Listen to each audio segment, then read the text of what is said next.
இப்போ தியேட்டர்ஸ்ல தனுஷ் ஆக்டிங்ல ரன் ஆகிற குபேரா படம் எப்படி இருக்குன்னு பாத்திரலாம். சினிமா அப்டேட்ஸ்க்கு சேனலை சப்ஸ்கிரைப் பண்ணிக்கோங்க. எனக்கு படம் ரொம்ப பிடிச்சிருந்துச்சு.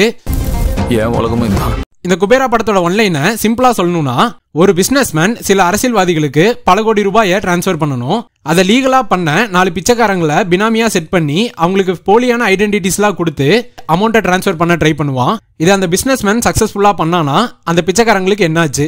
இதுக்கான பதில் தான் இந்த குபேரா. வாழ்றதுக்கு தான் பொழைக்கணும். இந்த படத்துல இவங்க சொல்ல வந்த கருத்துக்காகவே படத்தை எல்லாரும் தியேட்டர்ஸ்ல கண்டிப்பா பார்க்கலாம். ஆக்டிங்ல எல்லாரும் பின்னிட்டாங்க. ஒன் பை ஒன்னா பார்த்தா வில்லன் ஜிம் சரப் கார்பரேட் வில்லனுக்கு பக்கா எக்ஸாம்பிளா இருந்தாரு. நாகார்ஜுனா ரோலும் சூப்பரா இருந்துச்சு. டுவர்ட்ஸ் கிளைமேக்ஸ்லாம் ஹார்ட் டச்சிங்கா இருக்கும். ராஷ்மிகாவும் கொடுத்த ரோலை சூப்பரா பண்ணிட்டாங்க. கடைசியா ஆக்டர் தனுஷ் மாஸ் இன்ட்ரோ இல்ல, ஆக்ஷன் சீக்வன்ஸ் இல்ல, கதைக்கு என்ன தேவையோ அது அவரோட ஆக்டிங்ல சூப்பராகவே பண்ணி கொடுத்துட்டாரு. குறிப்பா ப்ரீ கிளைமேக்ஸ்ல ஒரு பொண்ணை முதுகுல வச்சுட்டு தூக்கிட்டு வர மாதிரி ஒரு சீன் இருக்கும். அதெல்லாம் தியேட்டர்ல பார்க்க கூஸ்பம்ஸா இருந்துச்சு.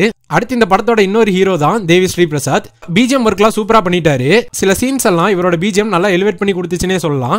எனதுன்னு ஒரு ட்ராக் வரும். அதுவும் போய் வா நண்பா சாங்கும் தியேட்டர்ஸ்ல கேட்க சூப்பரா இருந்துச்சு.